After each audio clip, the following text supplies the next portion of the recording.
ময়মনসিংহে কৃষি বিশ্ববিদ্যালয়ের শিক্ষার্থীদের উপর হামলার প্রতিবাদে ফের আন্দোলনে শিক্ষার্থীরা। সকালে প্রশাসনিক ভবনে তালা দেওয়ার পর ঢাকা ময়মনসিংহ রেলপথ আটকে বিক্ষোভ করেছেন তারা। এর আগে সোমবার সংবাদ সম্মেলনে ৬ দফা দাবি উত্থাপন করেছিলেন আন্দোলনকারীরা। খুরশিদুল আলম মুজিবের রিপোর্ট, জানাচ্ছেন সিরাজুমণি শুভ।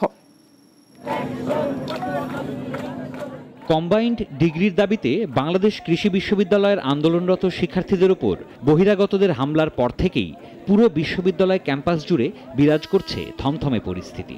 ৬ দফা দাবির দ্বিতীয় দিনে বাকিবৃতে শিক্ষার্থীদের রেল লাইন অবরোধ ও আন্দোলন অব্যাহত রয়েছে।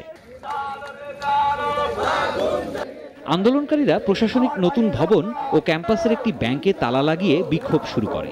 পরে বিশ্ববিদ্যালয়ের আব্দুল জব্বার মোড় সংলগ্ন রেলপথ আটকে দিনব্যাপী অবরোধ কর্মসূচি শুরু হয়। ৬ দফা দেওয়া হয়েছে আমাদের শিক্ষার্থীদের পক্ষ থেকে, কিন্তু ভার্সিটি প্রশাসন এটার কোনো আমল করেনি। আমরা চাই না আমাদেরকে আন্দোলন দীর্ঘায়িত করতে। সুতরাং আমাদের সম্মানিত শিক্ষকদের কাছে আমি বলছি, আপনারা প্লিজ আমাদের দাবিগুলো মেনে নিয়ে আমাদের সাথে আলোচনায় বসুন। আমরা আলোচনায় বসতে আগ্রহী।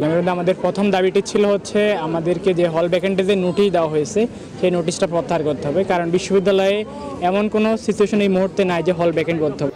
আমাদের সাথে কোনো কথা বলা হয়নি, কোনো যোগাযোগ করা হয়নি প্রশাসন থেকে। শিক্ষার্থীরা জানান, চলমান সংকট নিরসনে বিশ্ববিদ্যালয় প্রশাসনের উদ্যোগ দেখতে চান। দাবি মানা না হলে আরও কঠোর আন্দোলনের হুঁশিয়ারিও দেন। গতকালকেও করেছি এবং আজকেও আমাদের ট্রেন অবরোধ কর্মসূচি চালু রয়েছে। আমরা দাবি না মানা পর্যন্ত আন্দোলন চালিয়ে যাব। আমাদের ৬ দফা যে দাবি রয়েছে ওই দাবি না মানা পর্যন্ত আমাদের কর্মসূচি চলমান থাকবে ইনশাআল্লাহ।